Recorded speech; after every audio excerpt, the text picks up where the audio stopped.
உலகமெங்கும் உள்ள அனைத்து இறைமக்களுக்கும் வணக்கம். நீங்கள் புதுசாக எங்கள் வீடியோ பார்க்குறதா இருந்தால் கீழே இருக்கிற சப்ஸ்கிரைப் பட்டனை ப்ரெஸ் பண்ணிவிட்டு பக்கத்தில் இருக்கிற பெல் ஐக்கானையும் கிளிக் பண்ணிக்கோங்க. அப்போ தான் நாங்கள் புதுசாக போடுற வீடியோவோட அப்டேட் உங்களுக்கு கிடைக்கும். வாங்க இப்போ வீடியோக்குள்ளே போகலாம். பொதுக்காலம் 27ஆம் ஞாயிறு 5/10/2025. திருப்பலி முன்னுரை. இறையேசுவில் இனியவர்களே, இன்று தாய் திரு அவையானது பொதுக்காலம் 27ஆம் ஞாயிறை சிறப்பித்து கொண்டிருக்கிறது.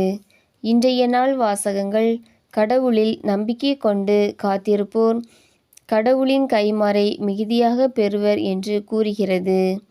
நம் அன்றாட வாழ்விலும் நமக்கு நம்பிக்கை தேவை. கடலில் செல்லும் மீனவருக்கு கலங்கரை விளக்கு நம்பிக்கை தருகிறது. விவசாயிக்கு வானின் மழை நம்பிக்கை தருகிறது. உழைப்பாளிக்கு தன் உழைப்பு நம்பிக்கை தருகிறது. நம்பிக்கையே ஒவ்வொரு மனிதரையும் தூக்கிவிடும் ஏணிப்படியாகவும் அச்சாணியாகவும் இருக்கிறது. கடவுளில் நம்பிக்கை கொண்ட ஆபிரகாம் கானா நாட்டை உரிமை பேராக பெற்றது போல யோபுவின் நம்பிக்கை இரட்டிப்பான செல்வங்களை பெற்றுத்தந்தது போல நாமும் கடவுளில் நம்பிக்கை கொள்வோம், இறையாசீர் பெறுவோம். முதல் வாசகம். அபகூக்கு நூலிலிருந்து வாசகம். அதிகாரம் 1, இறைவார்த்தைகள் 2 முதல் 3, மேலும் அதிகாரம் 2, இறைவார்த்தைகள் 2 முதல் 4 முடிய. முதல் வாசக முன்னுரை. இஸ்ராயேல் மக்களுக்கு பாபிலோனியர்களால் நேர்ந்த வழக்குகள், வன்முறைகள், பொருட்கள் அபகரிக்கப்படுவது என்று துயரப்பட்ட மக்களின் அவல நிலையை கண்ணுற்ற இறைவாக்கினர் அபகூக் இஸ்ராயேல் மக்களுக்கு உதவுமாறு ஆண்டவரிடம் மன்றாடினார். ஆண்டவர் அவரிடம் நம்பிக்கையுடனும் நேர்மையுடனும் காத்திரு, குறித்த நேரத்தில் காலம் தாழ்த்தாமல் எல்லாம் நலமாக்குவேன் என்றார். நம்பிக்கையுடனும் நேர்மையுடனும் வாழ்வோர் கடவுளின் ஆசிரை பெற்றுக்கொள்வர் என்று கூறும் அபகூக் நூலின் வாசகத்தை கேட்போம். இரண்டாம் வாசகம். திருத்தூதர் பவுல் தீமோத்தேயுவுக்கு எழுதிய முதல் திருமுகத்திலிருந்து வாசகம். அதிகாரம் 1, இறைவார்த்தைகள் 6 முதல் 8, மேலும் 13 முதல் 14 முடிய. இரண்டாம் வாசக முன்னுரை. திருத்தூதர் பவுல் இணைந்து பணியாற்றிய தீமோத்தேயுவிடம் விரும்பி கேட்டுக்கொண்டதாவது: நாம் நற்செய்தியின் பொருட்டு துன்பங்களை தாங்கிக் கொள்ளவும் ஆண்டவரின் வார்த்தைகளை பெரும் பேராக காத்து கொள்ளவும் நற்செய்தி பணியாற்றவும் வேண்டுமென்கிறார். கடவுளின் வார்த்தைகளை வாழ்வாக்கி இறையன்பை பெறுவோம் என்று கூறும் தீமோத்தேயுவுக்கு எழுதிய முதல் திருமுகத்தின் வாசகத்திற்கு செவிமடுப்போம். நற்செய்தி வாசகம்.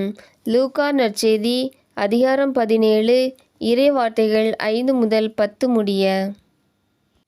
விசுவாசிகள் மன்றாட்டு. திரு அவையை வழிநடத்தும் அன்பு இறைவா, எங்கள் திருத்தந்தை, ஆயர்கள், அருட்பணியாளர்கள், அருட்சகோதரிகள், துறவிகள் அனைவர் மீதும் உமது ஆசிரை பொழிந்தருளும். சவால் நிறைந்த இறையாட்சி பணியை உமது அருளால் செய்திட வேண்டுமென்றும் இறையழைத்தல் பெருக வேண்டுமென்றும் உம்மை மன்றாடுகிறோம். உலகை பாதுகாத்து வழிநடத்தும் அன்பு இறைவா, நாடுகளுக்கிடையே ஏற்படும் போர்கள், வன்முறைகள், இயற்கை சீற்றங்கள், விபத்துகள் அனைத்திலும் இருந்தும் அனைத்து மக்களையும் பாதுகாத்து அன்பும் அமைதியும் வளமான வாழ்வும் தந்திட வேண்டுமென்று உம்மை மன்றாடுகிறோம். குடும்பங்களின் நல் வழிகாட்டியாம் அன்பு இறைவா, எங்கள் குடும்பங்களில் அன்பு, மகிழ்ச்சி பெருகிட வேண்டுமென்றும் குழந்தையில்லா தம்பதியினருக்கு குழந்தை செல்வத்தை தந்திட வேண்டுமென்றும் இளையோர்கள் இறை ஞானமும் நல்லறிவும் கொண்டவர்களாய் நல்ல எதிர்காலத்தை பெற்றிட வேண்டுமென்றும் உம்மை மன்றாடுகிறோம்.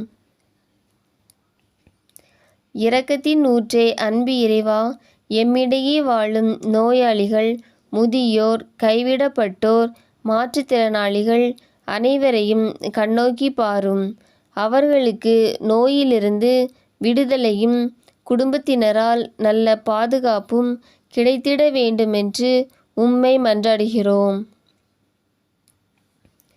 குடும்பங்களை வளப்படுத்தும் அன்பு இறைவா, எம் பங்கு மக்கள் அனைவரையும் உமது ஆசிரால் நிரப்பியருளும்.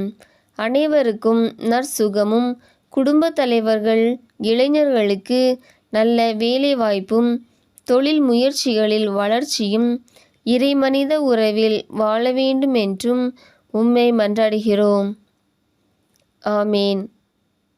உங்களுக்கு எங்கள் வீடியோ பிடிச்சிருந்துன்னா லைக் பண்ணுங்கள், கமெண்ட்ஸ் பண்ணுங்கள், உங்கள் உறவினர்களுக்கும் நண்பர்களுக்கும் ஷேர் பண்ணுங்கள். நன்றி.